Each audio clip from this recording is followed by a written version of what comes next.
Hello and welcome to this video where we're going to talk about exponential growth and decay. So exponential growth and decay are some very practical applications of all the exponential equation and function stuff we do in an algebra class. And it all boils down to a simple formula that we have to know. And so let me get a good color here. Let's go with blue. And it's going to be y equals a times the quantity 1 plus or minus r to the t. All right. And then if you want to, you could also, consider this to be f of t, function of t, or f of x, and make the t and x, whatever you want it to be. But we have to understand a couple of these pieces here. So let's switch colors and let's talk about A.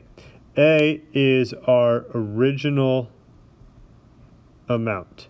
All right, whatever that might end up being. So you're going to see a lot of investing money problems. This is how much money you put in the bank.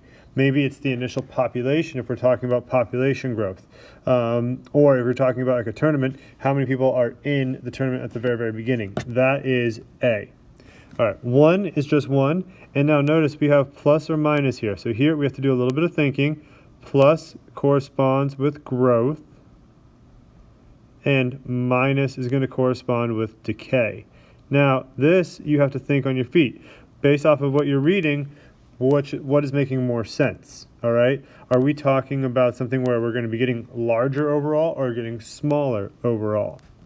All right, R, I think we're going to get what this is. R is our rate, and keep in mind that's usually going to be given in a percentage, and that needs to be converted either to a fraction or a decimal. So, we're going to have space there.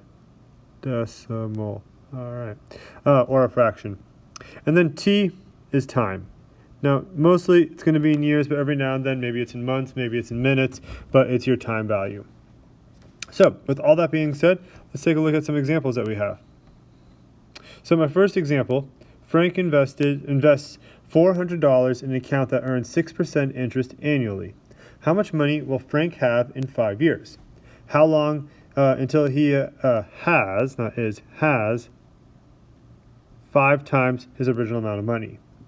All right, well, we have two problems going on in here, so let's break it down. First of all, here's our A value. So we're going to be having 400 as our initial value. And then 1, now we got to think here. Is he gaining money or is he losing money?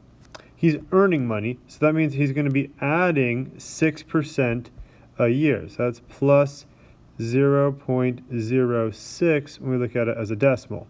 And then here, T, we're curious about 5 years, so we're going to go to the 5th power.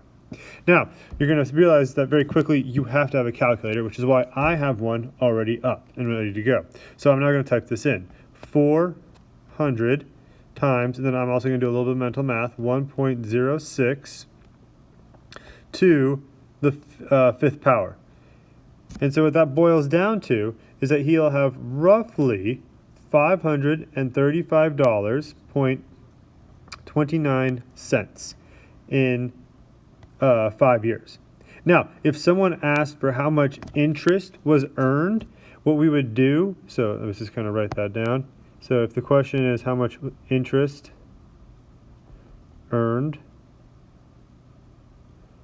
we would take the 525, so let me take my answer there, and we're going to subtract the original amount, which is 400, and so that is about $135. So if someone asked for the interest, that is the difference, how much money has been made. And so in 5 years, the money has made $135 by just sitting in a bank account. All right? Now, let's take a look at the second part of the question, which is how long until he has 5 times his original amount of money? Well, now we have an equation that we need to solve. All right? And so let me see here. All right, so his original amount of money was $400. So 5 times that's going to be 2,000. So we'll put 2,000 there is equal to 400 times 1.06 to the x power. And I just realized here, this is beyond the scope of what we're going to do in terms of our class, so we don't necessarily have to worry about this, but if we're going to crunch the numbers, let's crunch the numbers here and figure it all out. All right, so we're going to divide by 400. We're going to divide by 400, and so we need 500 is equal to 1.06 to the x power. And then ultimately what we do here is we're going to take the log, and that's something that probably doesn't mean anything, of 1.06, and then log of 1.06, and that will tell us what it is. So anyways, this is beyond the scope of what we're going to do, so we're just going to ignore that part right there. But yeah, if I wanted to, I could find it. Where's my log? Right there. So yeah, log, and then so I think we'd have to go 500 close parentheses, divide by, change of base or formula, log main 1.06, and so we're looking at like 100 years for his money to be 5 times as much. All right, anyways, let's take a look at this next problem. All right, the HOA fees in a condominium are currently $185 a month. The management company expects the HOA fees to go up by 10% each year. What will the HOA fees be in 15 years from now? Let's go to a different color. Let's go with brown here. All right, so our current original amount is 185. That's cool. We're going to times this by 1. And then is this going up or going down? Well, they say right there it's going up, so that's going to be plus. And then 10% is 0.1 or 0.10. And then we'll put X or T up there. And actually, we know what that's going to be. We want, whoa, hit the undo button. Undo button. Nope. Okay, we're just going to let that X be there. We're going to swap that X out for a 15. And so again, go to our calculator. 185 times 1.1, and then we're going to raise that to the 15th power. Holy shnikes. Okay, so if this continues, that means that the HOA fees will be $772.79 in 15 years, if it keeps going up by 10%. That is insane and crazy. But that's what happens with exponential growth. Things get out of hand very, very quickly. The numbers get large pretty darn quick.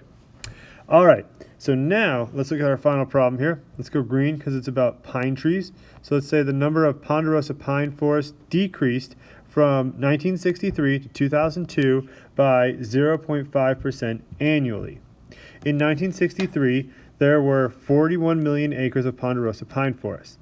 How many acres, or how many millions of acres were there in 2002?